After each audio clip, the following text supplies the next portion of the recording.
جی ناظرین welcome back, ایک بار پھر آپ کو خوش آمدید کہتے ہیں۔ بات ہو رہی ہے سپریم کورٹ کے فیصلے کے بعد حکومت کی کچھ پریشانیوں میں اضافہ ہو رہا ہے۔ یہ پریشانی اضطراب ہمیں دکھائی دیتا ہے۔ صدر صاحب نے آج جو تقریر کی چکوال میں اور عوام سے مخاطب ہوئے اور اشارہ انہوں نے کیا کورٹس کی جانب، کہا گیا کہ قلم کے ذریعے جو فیصلے ہو رہے ہیں وہ ان کو ایکسیپٹیبل نہیں ہوں گے اور اس کا مقابلہ کریں گے۔ پنجابی میں تقریر تھی، کوشش کریں گے ایک بار پھر آپ کو سنائیں اور پھر آپ بہتر جج ہیں، دیکھ سکتے ہیں کہ اس حوالے سے کیا ہوگا۔ سانو کلمہ نہیں مار سکتی، سانو سنگینہ نہیں مار سکتی، اسی زندہ رہنا ہے، اسی بلے دی آواز کہنے ہاں کہ بولے اسی مرنا کو نہیں، گھور پیا کوئی ہو۔ شاہ صاحب آپ کو کیا لگ رہا ہے اشارہ ان کا کس کی طرف تھا؟ قلم کے ذریعے کون فیصلے کرتا ہے؟ شاہ صاحب کو سنا تو لیں پہلے کا وہ سنواتے ہیں، پروڈیوسر اس کو نکال رہے ہیں، وہ سنواتے ہیں۔ یہ تو آپ کا خیال ہے، میرا خیال نہیں ہے، میرا خیال نہیں ہے، زرداری صاحب کا بھی خیال ہے جس پہ وہ بات کر رہے ہیں۔ شاہ صاحب سے آپ پوچھتے ہیں قلم کے ذریعے کون فیصلے کرتا ہے؟ ماشاءاللہ ذمہ دار اینکر ہیں، اگر وہ یہ کہہ رہی ہے تو نہ بھی سنیں تب بھی ہم یہ کہیں گے، اور پھر یہی اچھے میڈیا کا یہ ایک میں سمجھتا ہوں کہ ترے امتیاز ہوتا ہے کہ وہ ٹھیک بات کرے، مطلب ہے، اور یہی ہے، اسی کو فریڈم آف انفارمیشن اور ٹو پرووائڈ انفارمیشن کریکٹ مطلب جرنلسٹ بن گئے تو اس میں یہ صبح شام آپ لوگوں سے رابطہ رہتا ہے، انفارمیشن منسٹر ہیں تو پھر یہی ہوگا۔ تو اس میں بات چونکہ ظاہر ہے جی کہ اب تازہ ترین بات تو جو ہے وہ کرنٹ جو ہے،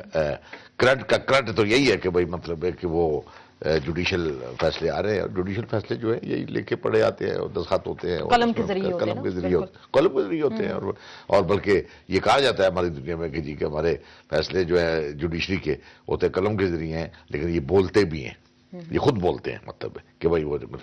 تو اس میں یہ جس طرح پہلے میں نے عرض کیا ہے، مطلب ہے کہ یہ مثلا آج کا تازہ ترین جو بات ہے 16 دسمبر کو این آر او کو فیصلہ آیا، تفصیلی فیصلہ اب آیا،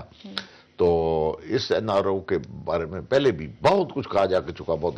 دا ڈے ون جس دن یہ آیا، چونکہ ہمارا تعلق قانون کی دنیا سے ہے، مطلب بار سے ہے، بار میں بیٹھے ہوئے کوئی لحاظ نہیں ہوتا وہاں پر کسی بات کا، کسی قانون کا، مطلب چاہے وہ مارشل لا ہے، چاہے سول لا ہے، کرمنل لا ہے، ڈیموکریسی کا لا ہے، کوئی ہے، تو پہلے دن جس دن این آر او آیا تو اس میجارٹی میں قلعے کی بات آئرنی یہ ہے کہ آپ نے تو کنڈیم کیا، اور آپ تو مجھے پتا ہے آپ تو اپنی پارٹی سے باہر ہو کے بھی جاتے ہیں کنڈیم کیا، مگر جو این آر او کا آتھر ہے وہ تو آج آپ کیبن میں بیٹھا ہوا ہے، مجھے یہ سمجھ نہیں آتی۔ این آر او کا آتھر جو ہے لا منسٹر جو تھے،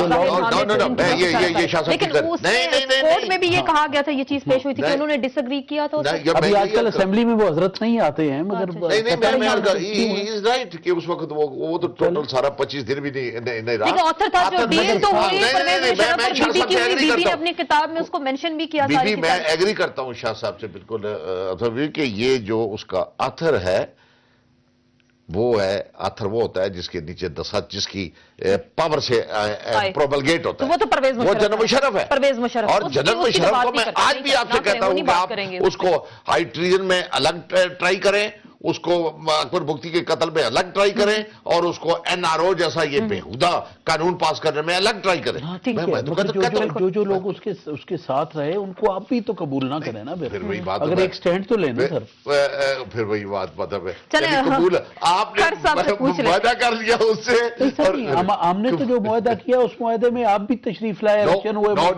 لیکن سپریم کورٹ میں جو فیصلہ آیا اس میں سی جے صاحب نے کافی ہیلپ لی، جو بی بی کی کتاب ہے اس میں بک میں بی بی نے لکھا تھا کہ یہ ایک ڈیل ہوئی تھی اور اس میں کچھ لوگ کچھ دو کے اصول کار فرما تھے، اور اسی کی روشنی میں جو فیصلہ اس کو مرتب کیا گیا ہے۔ کھر صاحب آپ سے آپ جو وہ ریکنسلیشن والی بک ہے اس کا حوالہ دے رہی ہیں؟ جی بالکل اسی کا میں حوالہ دے رہی ہوں، غور سے پڑھیے گا، چلیں پڑھ لیں گے اس کو، اگلی بار کتاب منگا کے اس پہ پورا ہم پروگرام کریں گے، ایک کتاب میرے لیے بھی منگانا ہے، میں بھجوا دیتا ہوں آپ کو، چلیں یہ گفٹ کر دیں گے تو زیادہ بہتر ہے۔ کھر صاحب آپ سے یہ جاننے کی کوشش کرتے ہیں، صدر صاحب کی آپ تقریر سننے ہیں اور باقاعدہ ایک ہی لفظ کو ہم فوکس کریں، جیسے وہ کہہ رہے ہیں کہ قلم کے ذریعے جو فیصلے کیے گئے ان کو خطرہ نظر آ رہا ہے سپریم کورٹ کی جانب سے جو ڈیسیژن آتا ہے، اس کے بعد وہ کیا اپنا مستقبل کیا دیکھ رہے ہیں، کیونکہ وہ اس طرح کے سٹیٹمنٹ اس وقت دے رہے ہیں عوام کے سامنے جا کے؟ ڈیفینیٹلی یہ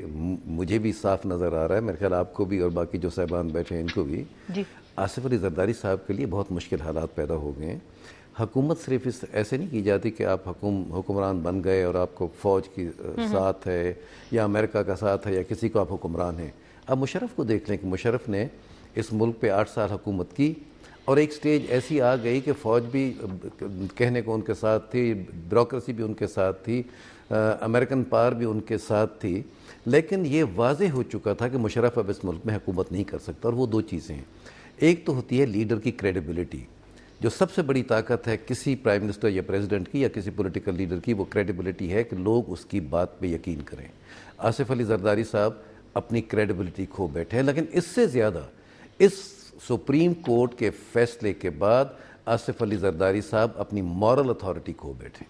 اب ان کی آپ کہہ رہے ہیں مورل اتھارٹی وہ کھو بیٹھے. وہ سب سے بڑی طاقت یہی ہے. اگر مورل اتھارٹی رہ جائے انسان کی تو بہت کچھ وہ کر سکتا ہے، لیکن کریڈیبلٹی بھی نہ ہو، مورل اتھارٹی بھی نہ ہو، اور پھر یہ ہے کہ ان کی ریپوٹیشن بھی ایسی ہو کہ جو میں سمجھتا ہوں کہ اوور ویلمنگ میجورٹی لوگ جو ہے ان کے خلاف ہو، تو پھر آپ کیا سمجھ سکتے ہیں؟ پھر تو it's a question of days. جیسے مشرف کے متعلق ہم نے اور میرے خیال ظفر علی شاہ صاحب دوسرے، ہمیں اس بات کا بخوبی علم ہو گیا تھا کہ چاہے جتنی یہ طاقت استعمال کرے اب اس ملک میں حکمران نہیں رہ سکتا. میری یہ پریڈکشن ہے اور میں آپ کے سامنے یہ بات کر رہا ہوں کہ آصف علی زرداری صاحب اس ملک کے زیادہ دیر حکمران نہیں رہ سکتے. آپ کہہ رہے ہیں زیادہ دیر حکمران نہیں رہ رہے، آپ پولیٹیکل آپ کا ویژن یہ کہہ رہے ہیں، لیکن آج انہوں نے تقریر میں آپ کا بھی کچھ انکلز کا وہ ذکر کرتے ہیں، وہ ساؤنڈ وائٹ آپ کی خدمت میں پیش کرتے ہیں، پھر اس پہ چاہیں گے آپ اس پہ کامنٹ کریں. جی وہ یہ واقعی صحیح ہے کہ وہ انکل سے بی بی صاحبہ دے نال جنہیں بھٹو صاحب دے اس زمانے دے یار غار سن جڑے کہندے سن کہ اسی مرن دے واسطے تیار ہاں، اسی اپنے آپ نو تباہ کرن دے واسطے تیار ہاں. بھٹو صاحب دے نال او آستے آستے سب شہید محترمہ بے نظیر بھٹو نو چھڈ کے چلے گئے. جی آپ کے بارے میں تو وہ کہہ رہے ہیں، آپ کے بارے میں ڈاکٹر مبشر کے بارے میں بھی کہہ رہے ہیں کہ وہ تمام انکلز جو بے نظیر کے ساتھ تھے، بھٹو صاحب کے ساتھ ہی تھے، وہ تو ان کو چھوڑ کے چلے گئے. یہ ساری غلط بیانی کر رہے ہیں اس لیے کہ بے نظیر صاحبہ کے ارد گرد اگر یہ انکل ہوتے اور ان کو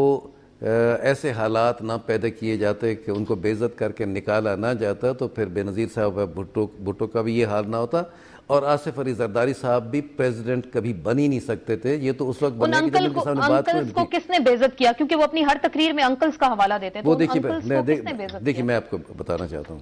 کہ جب ذوالفقار علی بھٹو کو یہ جوڈیشل مرڈر ہوا تو اس کے بعد جنرل ضیاء اتنے خائف ہو گئے.